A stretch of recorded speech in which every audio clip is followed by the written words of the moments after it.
participé de près ou de loin pour assurer les conditions nécessaires à la mise en place de cet événement.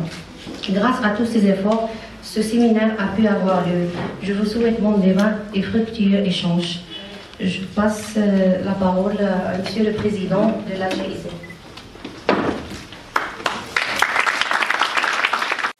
L'appui au ministère de l'Immigration dans la mise en œuvre de la stratégie nationale d'immigration et d'asile. Donc, dans le cadre de cette stratégie nationale d'immigration et d'asile, il y a un objectif, c'est que cette politique nationale, elle est une réalité au niveau du terrain, au niveau des collectivités territoriales. Donc, dans ce cadre-là, il y a un accord entre le Maroc et l'Allemagne pour développer ce projet. Donc ce projet, il y a de la documentation qui sera disponible là-bas. Un projet intitulé RECOMIG, renforcement. Un processus d'intégration, un processus qui est long, qui n'est pas toujours évident. Il y a beaucoup d'enjeux, beaucoup de contraintes, beaucoup de défis à relever, mais c'est un challenge avec la participation de tous, il y a beaucoup de choses à faire et qui peuvent être réalisées. Il y a déjà beaucoup de choses qui ont été faites en très peu de temps. Il y a encore beaucoup de choses à faire, tout n'est pas parfait, mais il faut toujours voir, à mon avis, le verre à moitié plein plutôt qu'à moitié vide pour aller de l'avance. Nous, malgré les engagements qu'il avait et l'intensité des programmes auxquels qu'il gère. Je vous remercie encore une fois. Vraiment, c'est l'occasion de penser, c'est l'occasion d'échanger, c'est l'occasion de faire produire des idées sur lesquelles on pourra travailler et détecter, identifier des pistes sur lesquelles on peut travailler par rapport à la migration en tant que concept, par rapport à la migration en tant que phénomène international et humanitaire, et par rapport aux politiques publiques qui tiennent en considération la migration dans la planification des institutions et aussi de la société civile. Effectivement, comme vous allez voir sur le programme que nous avons, il y a deux panels. Donc moi j'ai l'honneur d'être modérateur du premier panel. Le premier panel il est composé par deux interventions que malheureusement je viens de recevoir, de savoir que M. Abdelrazak Ouiam ne peut pas être parce qu'il est très malade, il avait une grippe alors qu'il ne lui a pas permis d'être avec nous. Or, M. Jamal Khatouf, il est avec nous, donc ce premier panel va être il y aura uniquement un seul propos de ce match qui était vraiment un moment très fort pour faire sortir le sens d'une vraie amitié, le sens d'un vrai ensemble, le sens de valeur, de tolérance et d'acceptation de l'autre. C'était un moment que je dis très fort, à laquelle a participé la municipalité de Nador et le ministère de la Migration qui ont donné le lancement de la semaine. Aujourd'hui, on est devant ce séminaire-là qui va traiter la question de l'intégration et des droits fondamentaux et l'accès aux droits fondamentaux qui est un élément vecteur de la mise en place des droits des migrants. بين آليات التدبير القانوني ومتطلبات الإدماج. هي في الحقيقة محاولة متواضعة لتسليط الضوء على مفاهيم أولية ومداخل أساسية لا يمكن تجاوزها لفهم هذه الظاهرة خاصة في بلادنا. وهي تحاول الإجابة عن السؤال: هل آليات التدبير القانوني كافية لتحقيق الاندماج؟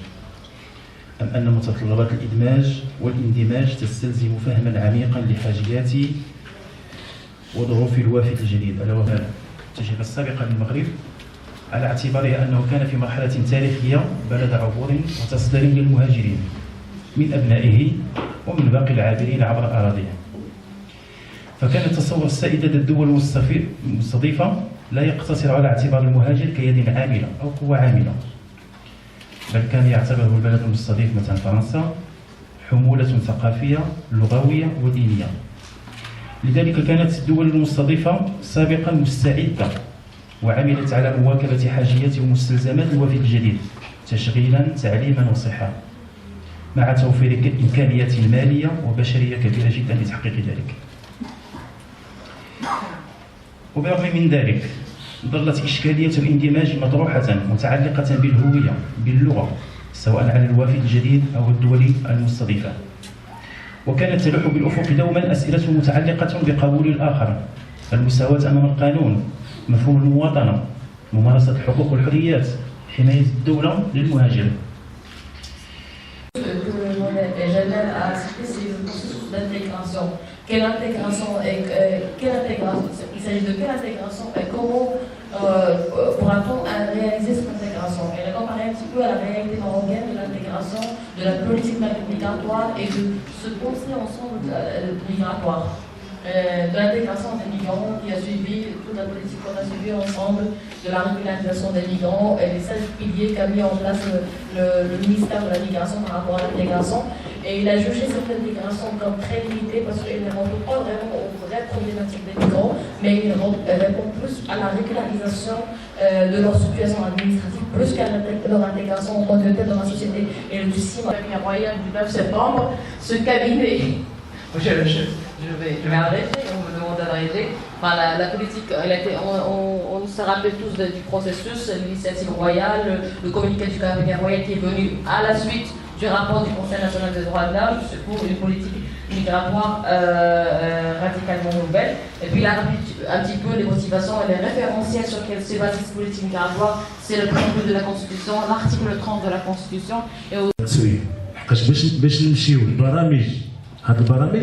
تيكونوا بكل التعاون مع الوزارات المغاربة في العالم والهجرة. هذه هما اللي على حساب السياسات العمومية في الهجرة. وفين غادي يكون تنفيذ هذه السياسات؟ هما الجماعات الترابية. باش نمشيو من هذا النهار لهذا الاتولي هما الغائبين. دونك المجتمع المدني راه هز واحد الحمل ثقيل عليه. المجتمع المدني يساهم. À propos de l'immigration, pour ce qui concerne le Maroc, il a changé de procédure. Avant, c'était la procédure sécuritaire qui régnait à propos de ces immigrants, les mettre dans des autocars et les laisser là-bas dans la frontière. Et maintenant, on parle de la processus de l'intégration. Et l'intégration, c'est leur donner une carte de résidence qui sont légalisées. Son existence ici au Maroc est légale. Donc il y a un changement. Un changement, c'est dû pour un enjeu politique de l'État. Il est rentré directement à l'Ayoun. Nous étions à Glimim en train de l'attendre. Il était un peu fatigué. Il a donné un discours. Il a dit « Sanarbitu al-Manatiq al-Janoubiya ». بوليمين العيون الداخلة بدول الساحل والصحراء. ابتداء من هذاك التاريخ je suis devenu moi de Boulimine un subsaharien. C'est un statut qui est déjà chez nous au sud. Moi je suis marocain subsaharien. On fonctionne de la même manière que le subsaharien. On a le même mode de vie. Je donne un exemple pour faire. Qui est une organisation qui apporte assistance socio-médicale aux frères migrants qui vivent dans différents endroits, que ce soit dans les villes et dans les forêts, et qui accompagnent ces derniers dans les structures de santé, qui apportent assistance sociale et autres, et humanitaire. Ce que la délégation Scala ne fait pas de plaidoyer. C'est vrai que le travail est trop costaud, trop colossal. La délégation seule ne peut pas faire tout le travail. Et il y a des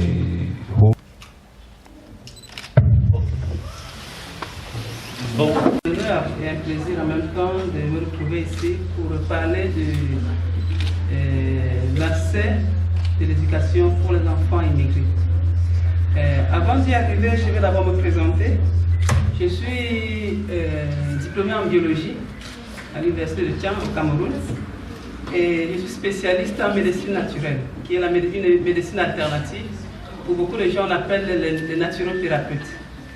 Et je suis consultante en migration et pour le moment je suis conférencière. Le réseau de femmes, je présente le réseau de femmes qui est l'association qui est issue de la migration, créée depuis 2012, suite à la vague de femmes immigrées qui arrivaient au Maroc, ne savaient pas qu'est-ce qu'il faut faire et qui étaient tout à fait désespérées.